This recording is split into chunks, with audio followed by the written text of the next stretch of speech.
I'm Mel from adventuresofmel.com and Dan.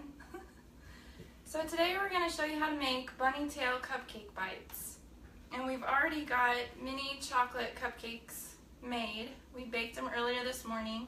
And we've got the recipe in the caption up above the video, so you can find the whole recipe and all the instructions for this there. Dan's going to bring it up so we can see all your questions. So if you have any questions as we go along, just pop them in the comments and we'll talk back and forth with you. So we started by baking the mini cupcakes, as I said, and now we're going to make frosting. And I'm going to let him get us set up for a second. I'm good. I know. Can you hand me that pan over there? I forgot to put it over here. So to start the frosting, I melted a stick of salted butter into, let's see, how much milk was it? It was a half a cup. You can use either buttermilk or sour milk. And my mom, sometimes she would have buttermilk when my dad was around because he really liked it. But we never drank buttermilk, and he was a truck driver, so he was on the road quite a bit. So usually to make sour milk, she would put a tablespoon or so of white vinegar into a cup of milk or whatever she was, yeah, about a cup of milk. And then you just mix that up, let it set for 2 or 3 minutes, and you've got soured milk or the equivalent of buttermilk. So I did that, and then I mixed it with butter and melted it all on the stove, but don't let it boil. You just want to do it so that it melts. And I'm going to go ahead and pour that in my bowl. I think I forgot my mixing paddle too.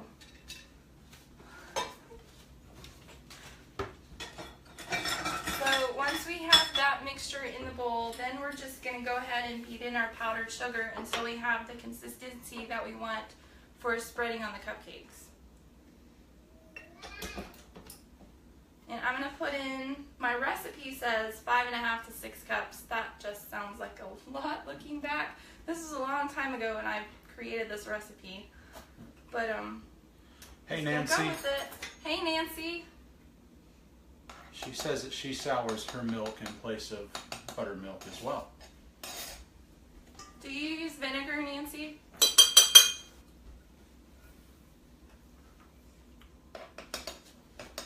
Alright, so I'm going to go ahead and I'm going to try 5 cups and see if that's enough. And then if we need more, we'll put in a little more.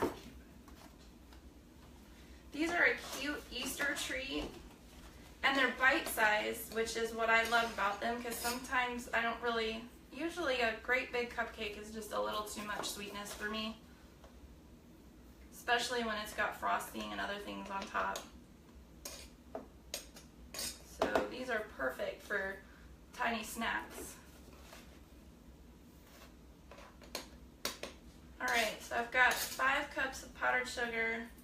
We're going to start with that. Mix it up good until we get it. Oh, did I not plug it in? So I got to plug in my mixer first. This is how my week has been. Okay. Alright, so here we go.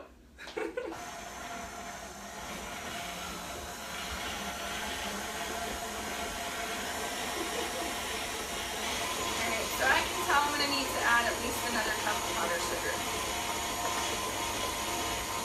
Because it's way too runny.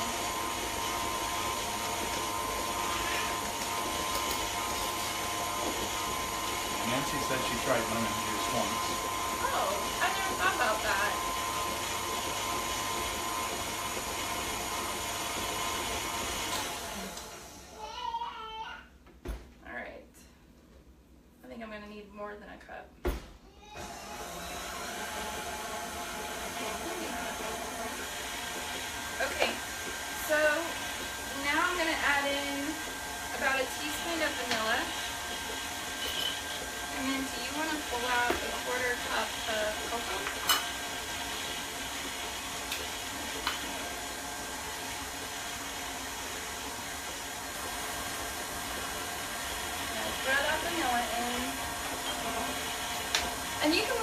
using white, but this is my grandma's chocolate cake recipe, so I like to use chocolate frosting with it. It's just really, I always loved her chocolate frosting. Plus it's chocolate. Yeah, it's chocolate. Okay. You could even make the cupcakes any flavor that you want if you don't like chocolate. I know, Nancy, if I remember right, you're not a fan of chocolate. Who else is here? It's just Nancy commenting. Okay, so I'm going to put in a 1/4 cup of cocoa. And I think I'm definitely going to need more powdered sugar.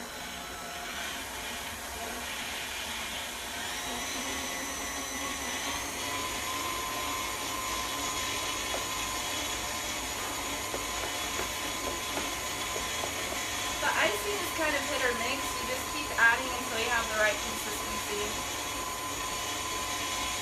You don't want it to be too runny because then it'll just run off your cupcakes.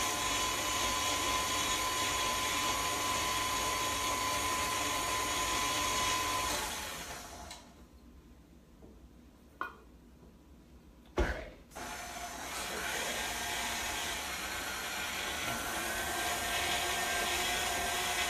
Melissa Hodge joined us. Hello, Melissa. Hi, Melissa. Nancy said, chocolate.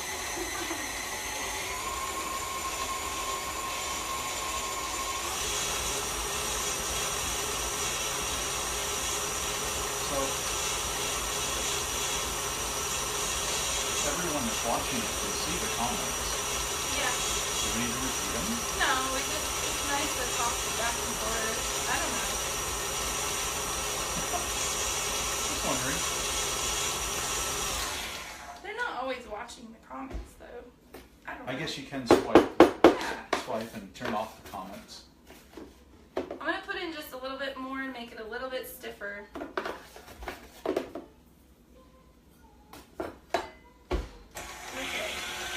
You want to grab a spatula?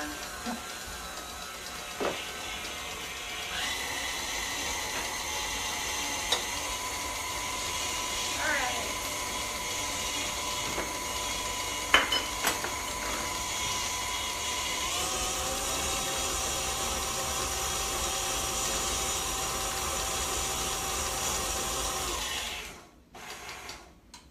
Alright. So now that we have that mixed up, now we're going to add a thin layer of frosting to each of our cupcake bites.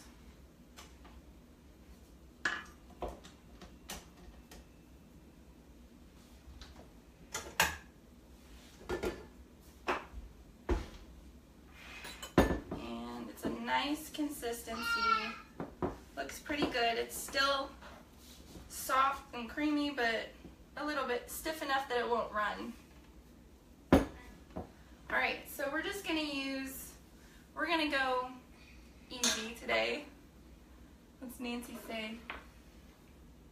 What do you eat in place of the cupcakes for a treat? Spinach. Okay, so we're just going to put a thin layer of frosting on. I can eat stuff like this, but I have to do it like a bite every 16 hours. Maybe not that drastic, but you know, I can take a little bite of it, and as long as I take small, you know, do it in very, you know, in very good moderation, I can eat stuff like this. But you know, even a bite of that can, you know, on certain days can spike my sugar really bad. So it's not, you know, at this point in the scheme of things, it's not going to kill me if I was to eat one of these, but it probably will make me feel a little bit sick if my blood sugar does rise up that high. So once we get a few of these frosted, I'm not going to frost all of them. Dan's going to start slicing mini marshmallows. You want the tiny ones. He's going to slice those in half.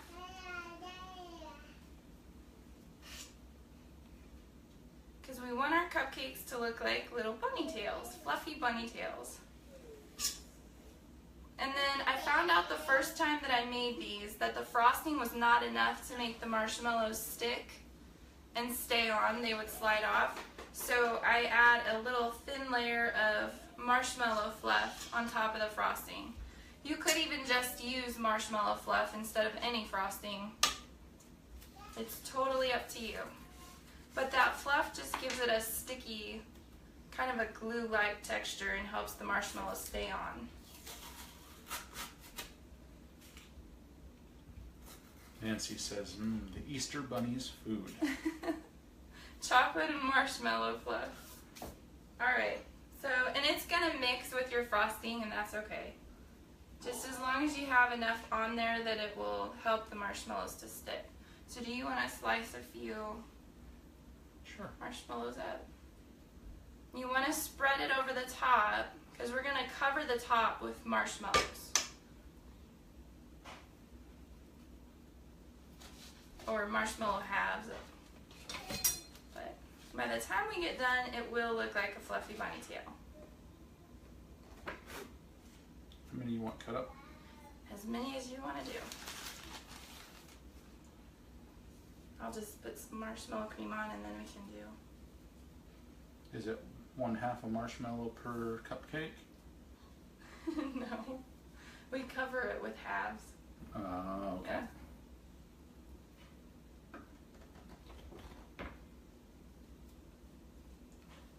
Okay. So I'm going to go ahead and start putting the marshmallows on. Zeke is very vocal today.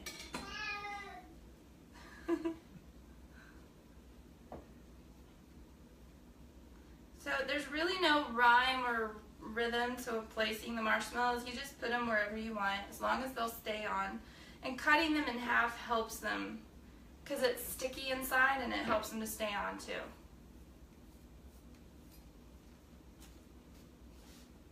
I think I made a lot of mistakes with this recipe when I made it the first time, and that's how I know that you have to put marshmallow cream and cut them in half. I think I remember when you made them the first time. It's kind of like the National Lampoon's Christmas movie when he was trying to get the lights to turn on. Yeah, a little bit. Some of my kitchen escapades are like that. Why won't they stick? Well, I thought the frosting would be enough, but it wasn't. It was not enough. I think the frosting isn't necessarily sticky. Nope. And it dries relatively quick too. If the frosting was warm and you put these on like right away, yeah, it might not be a problem. It might work. You want to make sure that you kind of go around make sure you spread your frosting and your marshmallow cream out toward the edges enough so that you can put marshmallows on the sides. To get it clear down over the sides of that muffin. And we put a little bit too much batter in these cupcakes, so they're really got a big muffin top, but it's okay. They're mushroom cakes. Yeah, it's okay.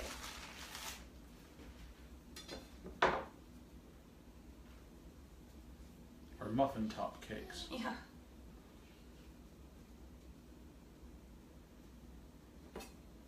It'll be a new fad. An internet sensation. Everyone wants muffin top cakes. Well, people do like just muffin tops. That's a big thing.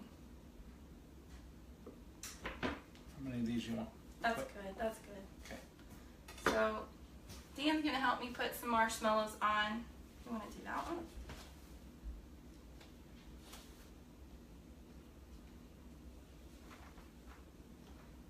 These are fun. You can make them for Easter. You could even make up, I would think you could make up a little buffet at Easter dinner and let your guests make their own.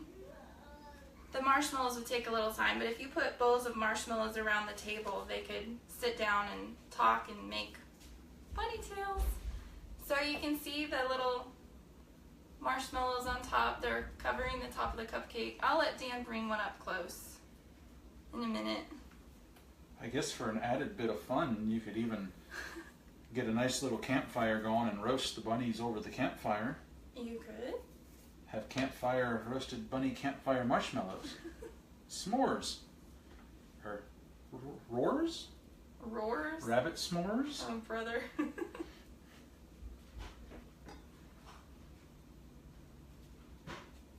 Alright.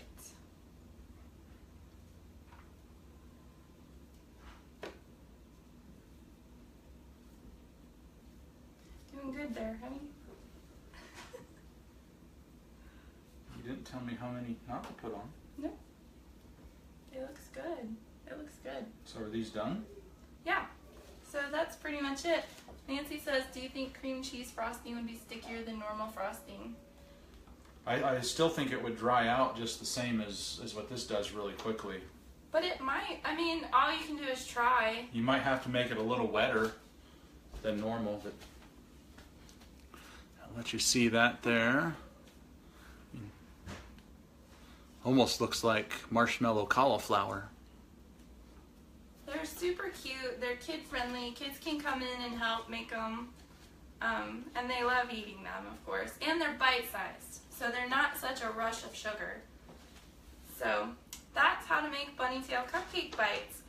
And let's see, I have the recipe link in the caption. So you can find all of the instructions there. And tomorrow night, we will be back for our regular show. We're going to be making chicken tacos. So if you have any questions, be sure to pop them in the comments. And we will see you guys tomorrow night. Bye. Have a good day.